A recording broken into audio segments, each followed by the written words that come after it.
I was 19 the first time I made love to a woman. Not just any skank or skis either. No, this was my one and only.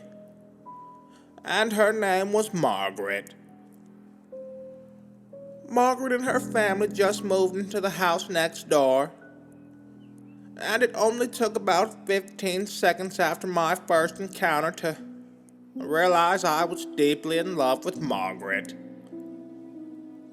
While her parents were inside rearranging furniture and bickering with each other as married couples usually do, I made my way over to run some quick game.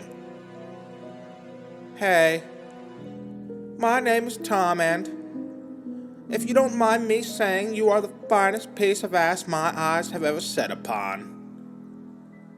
I know this might be spur of the moment, but I was wondering if you would like to accompany me to my school sock hop tonight. It's going to be the sock hop of the century, at least according to the posters I've seen around school.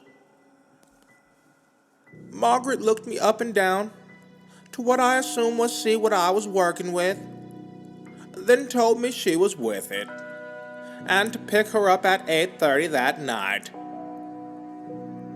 I arrived a few minutes early, and I was invited in while Margaret finished getting ready. I followed Margaret's mother into the living room and was greeted by Margaret's father. "What's up, nigga?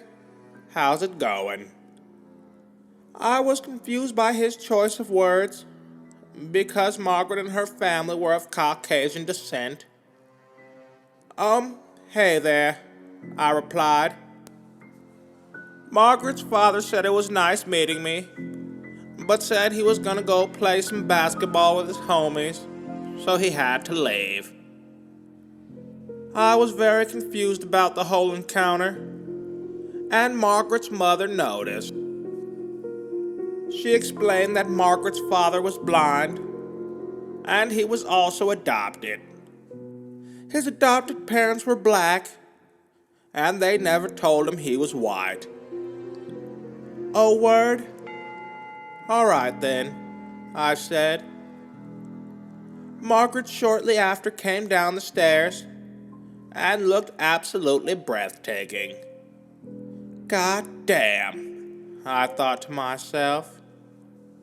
"Alright, y'all, before I go, let's take a picture," Margaret's father said while holding the camera and staring at the wall. Margaret's mother redirected the man where he needed to aim, and he took our picture. A picture I still have to this day, a matter of fact. We then said our goodbyes and made our way to the school dance. We had an absolute blast. The music choice was awesome, and Margaret and my chemistry on the dance floor was fantastic.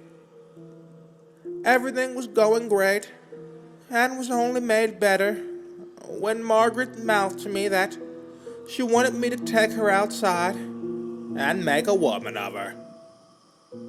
Oh boy, I thought. I gave her a look of confirmation, and we made our way out back.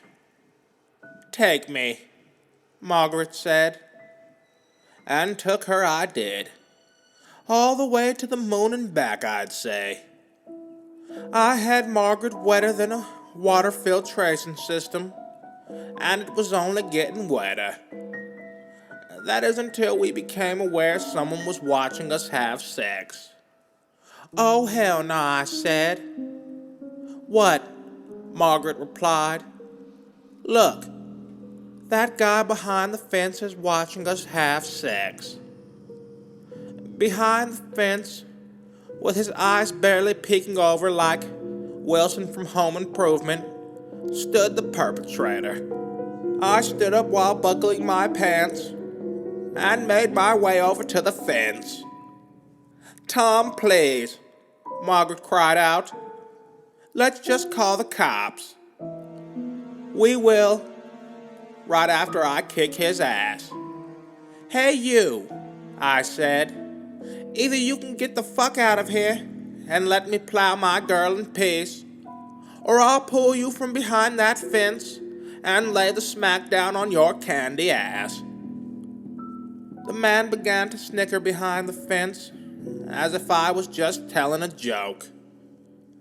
Angered by his disrespect, I told him to come out so we can settle this like men. The man unlocked the fence he was behind and came out from behind it. "Oh my fucking God," Margaret screamed. "He's naked." And naked he was, standing 2 feet in front of me in his birthday suit. The man took a fighting stance. Now, if I would have known this guy was naked, I would have surely avoided any contact.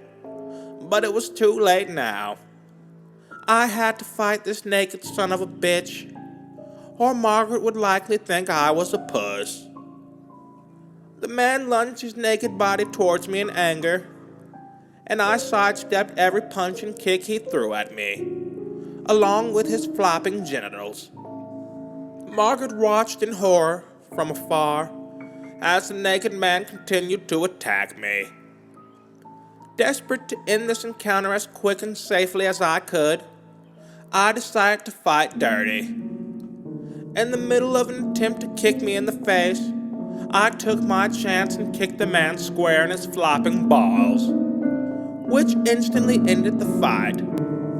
"God damn," Margaret said. The man fell to his knees, grasping what was left of his testicles, and I told Margaret to call the police.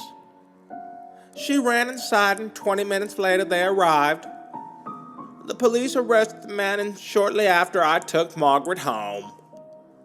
We told her parents what happened, minus the sex, and her mother thanked me, and her father said I was a real-ass nigger. We then said our goodbyes, and me and Margaret began dating a week later. I nor her have ever heard from the old man again, but he sometimes crosses my mind when we have sex. So, creepy old man, let's not meet again. But if we do, I'm going to kick you in the balls.